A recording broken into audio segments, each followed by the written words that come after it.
And please hear me. The key to dominion in the cosmos is influence. Influence is the ability to make men buy into your ideologies without using force or cruelty. Are we together? To advance the kingdom of God, we need evangelism, but we need influence. Evangelism enthrones Christ in the hearts of men, but influence enthrones the ideology, the value system of the kingdom across a strata. Today we honor great brands. When we say Coca-Cola, when we say this, when we say that, you see several people, listen carefully, several people will come and buy that product. Coca-Cola, they are buying logos and they are buying names because of the power of influence. If we are going to advance the frontiers of the kingdom, it will not just happen through priesthood alone. We must incorporate, in addition to priesthood, the influence that comes by being kings. That way, the kingdoms of this world indeed will become the kingdoms of our God and of his Christ. Now, when the governor in a state like yours becomes a child of God, and the members of parliament become Christians like Daniel, are you seeing that now? Daniel was a king and he reigned through the dispensation of 3 kings. I wish I had the time, I would have shown you. One person who demonstrated it classically was the man Daniel. His priesthood was there in place. When Satan knew that he was excelling through his priesthood, he gave a decree that there will be no prayer for 30 days. And Daniel said, no way. The reason why I am effective as a king is because of the strength of my priesthood. He opened the window towards Jerusalem. Why towards Jerusalem? Remember the covenant of David. When they were dedicating the temple, he says, whoever faces here, he could not take a chance just depending on his faith and his belief alone. He had to tap into a covenant system that would guarantee God showing up for him. And he opened the window towards Jerusalem and he prayed. When they caught him, they took him to the lion's den. That is the power of priesthood. It preserves you even when you are king. They threw him in the lion's den, and angels came and surrounded him. When he came out safe, they promoted him. Kings and priests. You are a man of God, but don't forget you are a banker too. When you get to the bank, it is not just prayer. Your prayer is done in your secret place. You receive intelligence from the prayer and validate it through your banking excellence. Are we together now? You are a construction engineer. You are a prayer warrior and a fasting giant. I agree. But I need to see it translated into products and services that can better the lives of people. You now justify the validity of your intimacy with a higher power that is not human. Many believers are poor in demonstrating the power of God.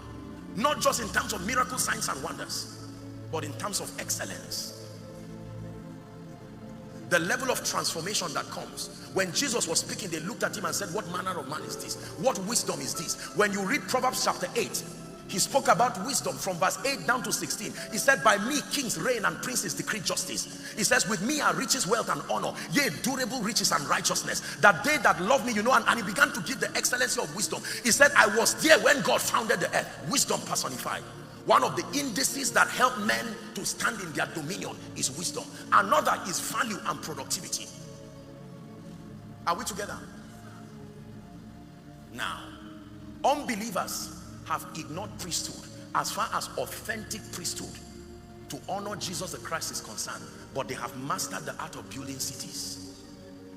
They build businesses, they build empires, they build our houses, they build our clothes, and every money that comes, we carry it to them. Every money that comes, we carry it to them. And the law is that the rich rules over the poor, and the borrower is slave to the lender. And so one person can check and see that God is doing something well in Enugu and pass just one policy that frustrates the purposes of God. And there is nobody in parliament to defend the interests of the kingdom. Kings must arise. Did you hear what I said? Kings must arise. He is both lion and lamb. He is not lamb alone. Most of us have stayed long enough in that lamb dimension. In addition to it, we must be lions. I made up my mind as a man of God that I will never mentor a people to just be excellent in priesthood alone. I believe in the power of influence. I was told yesterday, and I pray he does not get embarrassed, that the owner of this beautiful facility is this man who is sitting down here. And I had the honor to meet him yesterday, and I said, this is dominion. You see that? We honor him for it. I do not know him. I just met him yesterday. The reason why we are able to gather in a comfortable place like this is somebody in the place of prayer tapped into the grace for favor and used it to do something physical. God, who is a spiritual God, produced an earth that is physical. So the spiritual treasures you are receiving, turn it into something physical.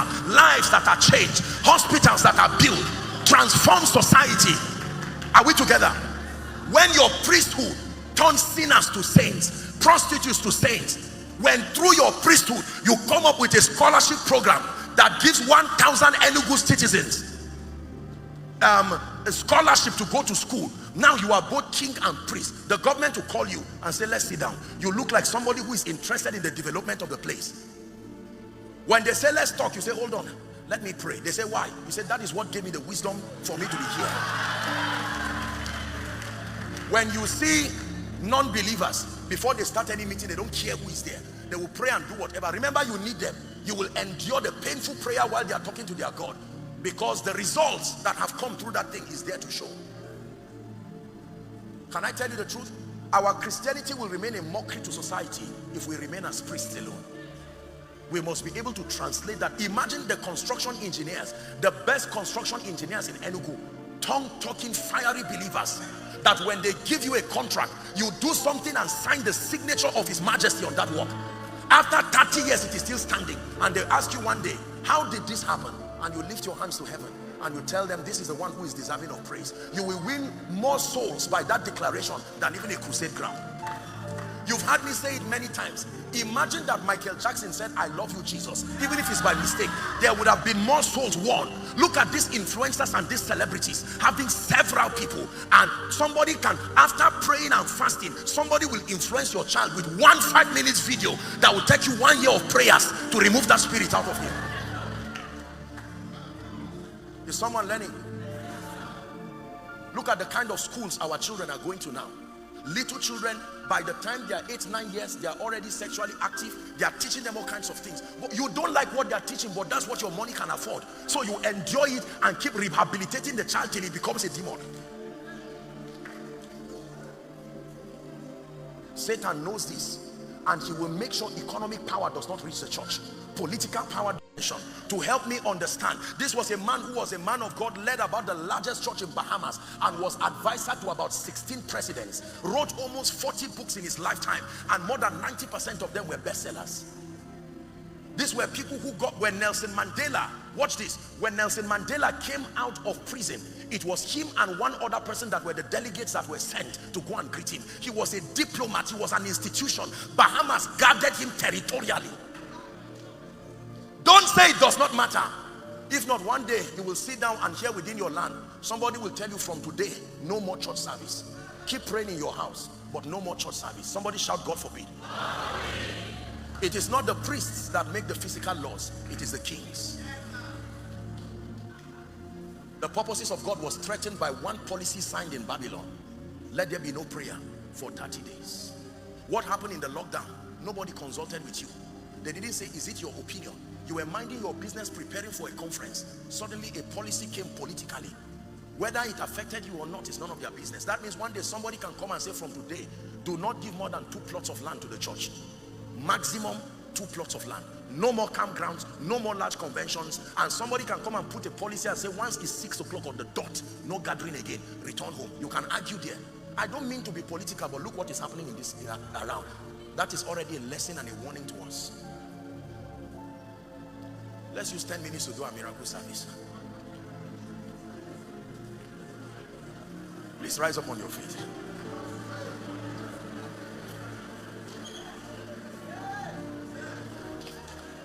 You are the covenant keeping God. You are the covenant keeping God. Yahweh, Yahweh. Covenant keeping God, Yahweh. Sing it one more time. You are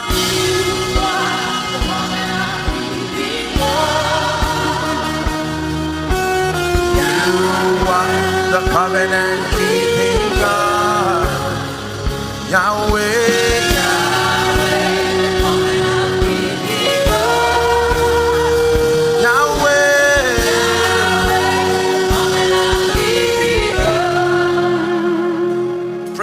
Number one, Father, I'm ready to take my position as a priest and as a king. Go ahead and pray. As a priest and as a king. As a priest and as a king. As a priest and as a king. As a priest and as a king, in touch with the realm of the spirit, in touch with spiritual realities, but translating that power and those spiritual resources, manifesting them through the wisdom of the spirit, creativity, value, productivity, influence across the cosmos, influencing the minds of a generation to love Jesus, to honor him, to serve him, to better the lives of mankind. Welcome to Transform Daily. Today, I want to share a powerful truth with you. God is raising men and women of value and influence in this generation. No matter where you are in life right now, understand this. God never calls anyone to remain insignificant. When he calls, he transforms. Think about Joseph. He was betrayed by his own brothers, sold into slavery, falsely accused, and thrown into prison. For years, it seemed like his life was going nowhere. But in just one day, God moved him from the prison to the palace. Joseph didn't need the approval of men to step into his destiny. He only needed to be aligned with God's plan. Maybe today you feel like you're in a prison, whether it's a financial struggle, a health issue, or a battle in your mind. I want to remind you that when God decides to lift you, nothing can stop him. David was another man who seemed unqualified for greatness. He was just a shepherd boy, forgotten by his own family. But God saw something in him that no one else did. When the time was right, David was anointed as king. He faced battles, opposition, and moments of deep struggle, yet God was faithful to his promise. The same God who took David from the fields and placed him on the throne is still working today. Then there's Esther, an orphan girl with no status or influence. But God placed her in the palace, and when the moment came, he used her to save an entire nation. Sometimes we look at our background, our limitations, or our past mistakes and think we are disqualified from greatness. But when God's favor is on you, no one can keep you down. I don't know what you're facing today, but I do know this. God is still raising men and women of value and influence. You are not forgotten. The enemy wants you to believe that your life will always stay the same. But God is working behind the scenes. Just because you don't see movement doesn't mean God is not shifting things in your favor. Your breakthrough could come suddenly, just like it did for Joseph, David, and Esther. As you hear this message, don't just listen. Expect something to shift in your life. Expect God to move. Expect him to open doors that no man can shut. Maybe it's a breakthrough in your finances, healing in your body, restoration in your family, or clarity in your purpose. Whatever it is, I want you to know that God is able to do exceedingly, abundantly, above all that you ask or think. He is not limited by your circumstances. He is not bound by time. What seems impossible today can become your testimony tomorrow, but you have a part to play. Seek God diligently. Draw near to him in prayer and in his word. Prepare yourself, because when God calls, you need to be ready. And most importantly, believe that your time is coming. When God speaks a promise, he fulfills it. Delay is not denial. Your waiting season is not wasted. It is preparation for something greater. God is raising people of influence and value, and he has not forgotten you. If this message has blessed you, don't keep it to yourself. Like, share, and subscribe to Transform Daily for more faith-filled sermons and encouragement. See you in the next video.